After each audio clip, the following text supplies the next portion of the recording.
Bagaimana kabarnya hari ini, anak soleh dan solehah? Semoga kalian semua tetap semangat dan sehat selalu. Baiklah, anak-anak ustazah bertemu lagi dengan ustazah, yaitu pembelajaran PAI. Baiklah, anak-anak ustazah yang soleh dan solehah, sebelum memulai pembelajaran kita hari ini, alangkah baiknya kita berdoa. Berdoa bersama-sama. Bismillahirrahmanirrahim. Rabbi zidni ilma warzuqni fahma. Amin. Semoga pembelajaran kita hari ini berjalan. Pada pembelajaran kali ini kita akan belajar mari melaksanakan sholat. Adapun tujuan pembelajaran kita hari ini yaitu memahami keutamaan sholat. Pada bab ini kita akan mempelajari keutamaan sholat. Ada beberapa keutamaan sholat. Yang pertama yaitu sholat termasuk di dalam rukun Islam yang 5 setelah syahadat, yaitu sholat. Yang kedua, sholat diperintahkan Allah secara langsung, sebagaimana peristiwa Isra dan Mi'raj Nabi SAW yang diperintahkan Allah untuk melaksanakan sholat 1 hari 5 kali dalam sehari. Yang ketiga yaitu sholat merupakan amal perbuatan yang pertama kali akan ditanya pada hari kiamat, sebagaimana hadis Nabi SAW, sesungguhnya amal yang pertama kali dihisab ialah amal seseorang hamba pada hari kiamat adalah salat. Apabila salatnya baik, dia akan mendapatkan keberuntungan dan keselamatan. Apabila salatnya rusak, dia akan menyesal dan merugi. Hadis riwayat At-Tirmidzi, An-Nasa'i. Yang keempat yaitu salat termasuk amal yang paling disukai oleh Allah Subhanahu wa taala.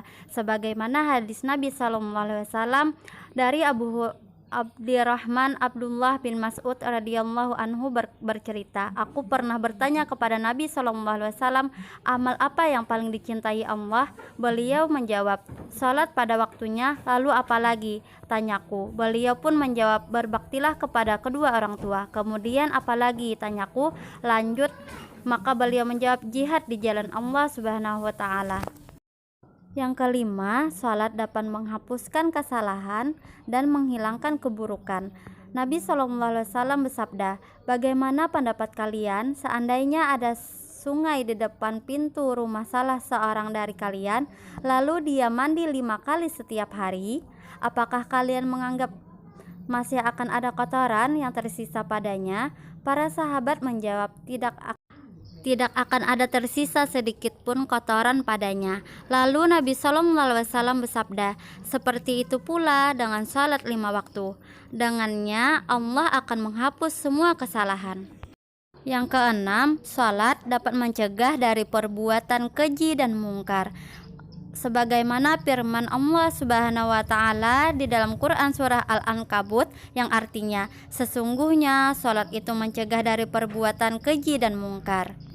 Yang ketujuh yaitu orang yang khusyuk salatnya akan mewarisi surga Firdaus, sebagaimana firman Allah yang artinya, dan orang-orang yang memelihara salatnya mereka itulah orang-orang yang mewarisi, yakni yang akan mewarisi surga Firdaus, mereka kekal di dalamnya. Quran surah Al-Mu'minun.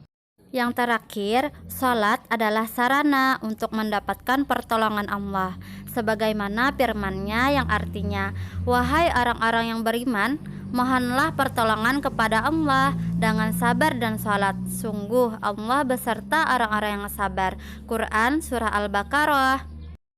Baiklah anak-anak ustazah yang saleh dan salehah, itu tadi adalah 8 keutamaan dari salat. Seharusnya kita tidak boleh meninggalkan sholat karena sholat adalah perintah Allah. Baiklah, sampai di sini dulu pertemuan kita. Adapun tugas Ananda hari ini, silahkan Ananda konfirmasi kepada ustazah, sertakan nama serta kelasnya ya. Baiklah anak-anak ustazah yang soleh dan solehah, sampai di sini dulu pembelajaran kita hari ini. Sampai berjumpa di minggu depan. Dan ustazah akhiri, assalamualaikum warahmatullahi wabarakatuh.